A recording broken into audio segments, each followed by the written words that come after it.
Cardinals fans. Hey, Cardinals fans, and welcome to this week of Cardinals Game Day. Hey, it's been a while since we've been on. I'm Chris Reyes. She's Valerie Lopez. This is Cardinals Game Day. And since we haven't been here, Val, can you run us through the first couple of games real quick? I got you, Chris, don't worry. So, for the first week, 2 weeks of Cardinals, it started like this. Week 1, the Cardinals welcomed the Texas A&M Kingsville Javelinas into town. The Cardinals would fight hard, but the Javelinas would upset the home team, winning 31-22. In week 2, the Cardinals would travel across state lines and would take on the Demons. UIW would only give up 1 touchdown to the Demons and came up with the big road W in the final that was 21-18. Chris, tell us this week about UIW versus the Colonels. Thanks, Valerie. Now I want to say, let's take a look at this cool sunset in Thibodaux, Louisiana on Manning Field. Look, I'm sorry to turn over my phone. I know, rookie mistake. We'll get over it next time, right? Anyways, let's get to the football game. It started off a little slow for UIW.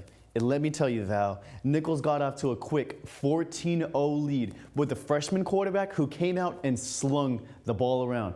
The first 2 drives of the game involved an 80-play, 70-yard drive that was set off by a UIW punt. Now, the second drive was even quicker. It was just a 2-play, 40-yard drive. Now, we're going to go ahead and skip ahead all the way to a lone touchdown of the first half for UIW. David McKee, the kicker for the Colonels, would line up for a field goal attempt. However, the attempt would be blocked. It would fall right into the hands of Robert Hayes Jr. After he caught a block, he would take off towards the end zone and no Colonel would catch him. He would get home for a 75-yard touchdown. The score going into half would be 14-6, Nichols leading. Now, skipping the third and a Nichols touchdown, we'll find ourselves in the fourth with UIW trailing 21-6. Now, Valerie, let me tell you, UIW had been shut out on the offensive side of the ball at this point in time. The only touchdown coming off a blocked field goal.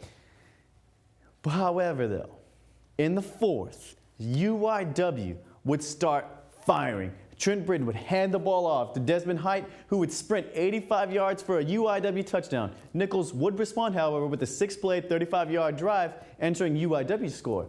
UIW, though, would put 2 more touchdowns on the board and storm all the way back, but just running out of time, losing to Nichols 35-28 on the road.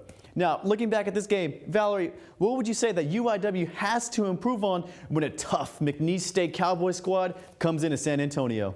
Well, Chris, I thought you would never ask. The first key is obvious. The offense was blanked in the first 3 quarters of the road. They need to find the spark they had in the fourth quarter and ride the momentum into this weekend's game. The second key would be staying with the offense and look to set up the run by slinging the ball around more. Britton found Gilbert multiple times deep late in the game. They tried some deep shots in the back of the defense to set up an easier runs for Reeves and Height. Last key is on for the students and fans from UIW. Chris, did you know that McNeese is planning on bringing buses over from Lake Charles? In order to counter that, UIW fans need to show up, and so the Red Sea would be in full effect. Hey Chris, did you know this weekend's going to be the Redout game? Yeah, kickoff is at 6, tailgating begins at 3, so make sure to mark your calendars and show up in droves. And also, hey Valerie, did you know that McNeese is actually ranked number 20th in the FCS coaches poll? Are you serious? I didn't even know that. Yeah, so they are ranked number 20, so UIW has a chance to pull off a major upset in the FCS rankings. So again, kickoff is at 6, tailgating is at 3, and on Saturday, we'll see you there. Let's go Cardinals. Hey, so do you think I can spin this football or no? I highly doubt it, but you can give it a try.